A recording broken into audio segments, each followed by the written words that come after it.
Assalamualaikum warahmatullahi wabarakatuh. Anak-anak, marilah hari ini kita belajar, yaitu materinya sama, gerak pada makhluk hidup.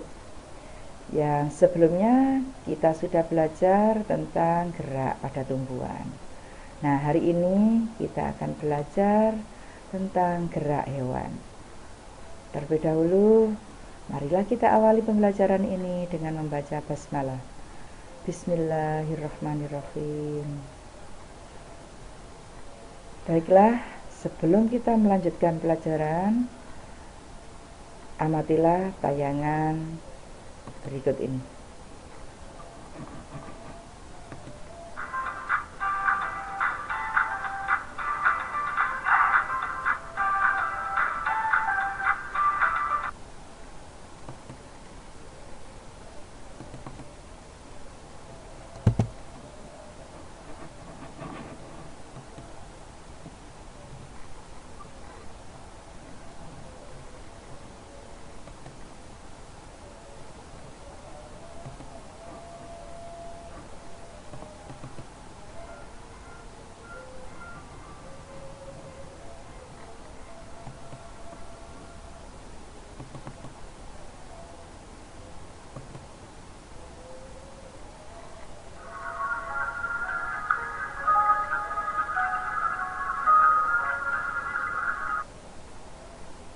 Nah, dari beberapa tayangan tadi, apakah kalian bisa mengamati gerak pada hewan-hewan tersebut?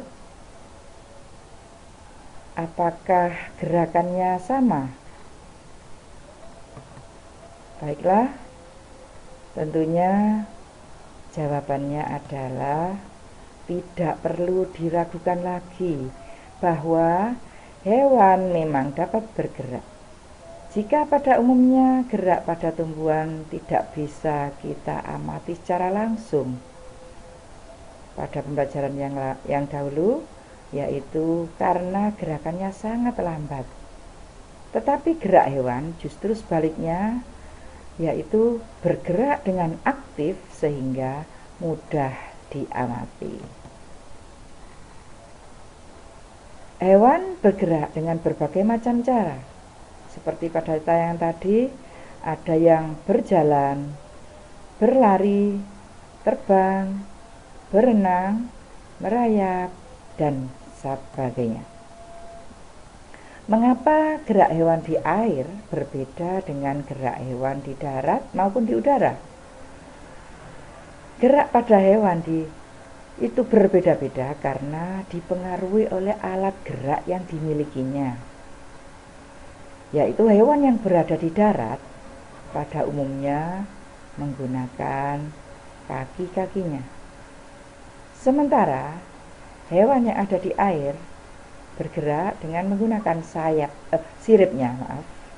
Sedangkan pada hewan di udara bergerak dengan menggunakan sayapnya. Berikut perhatikan tabel kecepatan gerak hewan darat berikut. Yaitu ada gajah, kecepatan berlarinya 25 km per jam, kerbau 50 km per jam, kuda 76 km per jam, kijang 97 km per jam. Harimau atau cita bergerak dengan kecepatan 112 km per jam. Nah, ternyata di sini kecepatan berlarinya berbeda-beda. Dari beberapa hewan tersebut, maka hewan manakah yang mempunyai kecepatan berlari paling cepat? Ya, ternyata harimau atau cita mempunyai kecepatan 112 km per jam.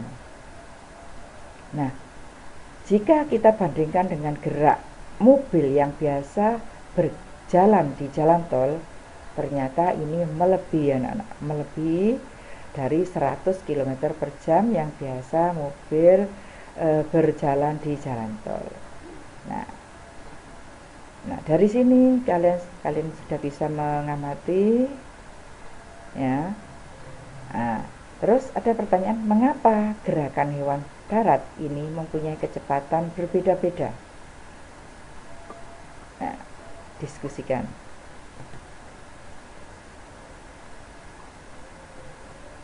Berikut, untuk apa hewan bergerak? Perhatikan tayangan ini.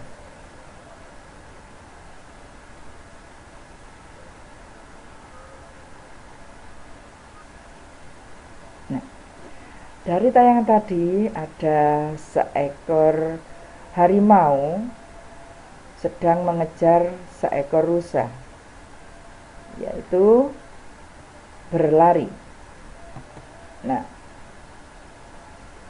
apa tujuan kedua hewan tersebut bergerak atau berlari? Nah, secara umum ada dua tujuan mengapa hewan itu bergerak. Yang pertama, melindungi diri dari predator. Yang kedua, mencari mangsa. Nah, hewan yang mencari mangsa itu disebut predator, yang akan bergerak dengan teknik tertentu untuk menangkap mangsanya. Sedangkan agar hewan yang akan dimangsa berhasil meloloskan diri, maka ia juga perlu bergerak untuk menjauhkan diri dari predatornya. Nah, dari tayangan tadi, jika diperhatikan pada tabel perbedaan kecepatan berlarinya hewan antara harimau atau cheetah dengan rusa tadi, maka jika cheetah atau harimau mempunyai kecepatan bergerak lebih lambat dari rusa, maka tidak akan memperoleh mangsanya. Begitu juga kalau rusa itu berlarinya lebih cepat, maka tidak akan bisa ditangkap oleh mangsanya. Nah, inilah menunjukkan bahwa di alam itu terjadi keseimbangan alam. Baik, bagaimana hewan bisa bergerak? Hewan darat dapat bergerak karena pada kakinya terdapat otot-otot dan rangka. Sementara hewan yang berada di air bergerak karena terdapat otot-otot pada tubuhnya dan siripnya. Sedangkan hewan yang hidup di udara dapat bergerak karena dengan bantuan otot-otot pada sayapnya. Bagaimana hewan bisa bergerak di darat?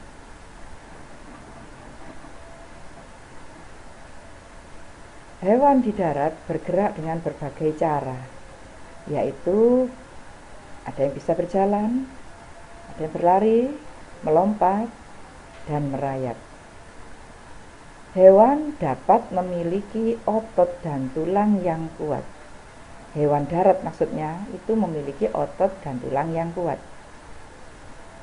Otot dan tulang tersebut digunakan untuk mengatasi inersia atau kecenderungan tubuh untuk diam dan menyimpan energi pegas atau elastisitas sehingga dapat melakukan berbagai aktivitas. Kecepatan gerak hewan darat berbeda-beda karena dipengaruhi oleh perbedaan struktur tulang dan otot pada kaki yang dimilikinya. Sedangkan bagaimana hewan bisa bergerak di air? Diketahui bahwa air memiliki gaya angkat yang lebih besar dibandingkan udara. Tubuh hewan yang hidup di air itu memiliki massa jenis yang lebih kecil daripada lingkungannya. Gaya angkat air yang besar dan massa jenis hewan yang kecil menyebabkan hewan itu dapat melayang di dalam air, sehingga dengan mengeluarkan sedikit energi karena adanya gaya angkat oleh air. sehingga hewan yang ada di air bisa leluasa berenang atau bergerak di air.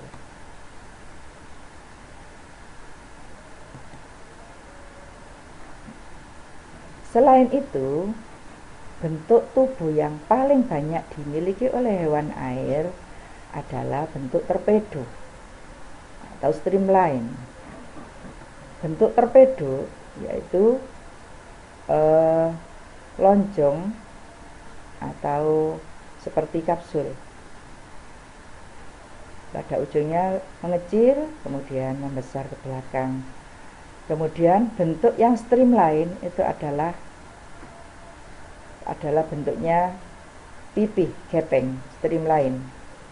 Nah, bentuk tubuh yang seperti inilah memungkinkan tubuh bisa meliuk dari sisi ke sisi dan mengurangi hambatan ketika bergerak di dalam air.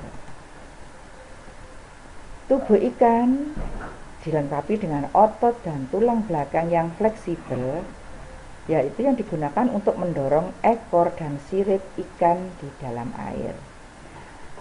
Selain itu, ikan juga memiliki sirip tambahan yang berfungsi untuk menjaga keseimbangan. Dan juga untuk mengatur gerakan naik turun, ikan juga memiliki gelembung renang yang dalam tubuhnya yang bisa mengeluarkan gas. Itu biasanya berupa oksigen. Berbeda dengan ikan, ada juga hewan, nyamuk, dan anggang-anggang dapat berdiri dan berjalan di atas permukaan air.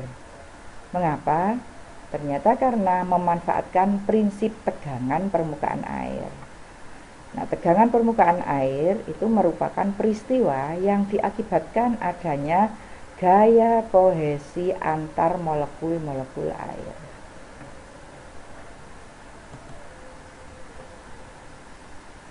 Berikut bagaimana hewan bisa bergerak di udara.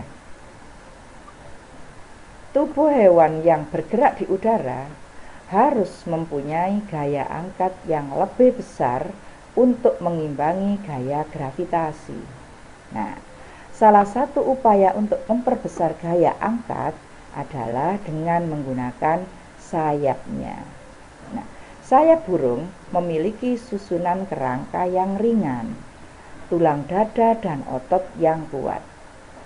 Sayap burung memiliki bentuk yang melengkung yang disebut dengan bentuk airfoil, yang membuat udara mengalir pada bagian atas sayap lebih cepat daripada bagian bawahnya. Saat sayap dikepakkan, udara akan mengalir ke bawah. Dorongan ke bawah tersebut akan menghasilkan gaya yang berlawanan arah, sehingga burung akan terangkat ke atas.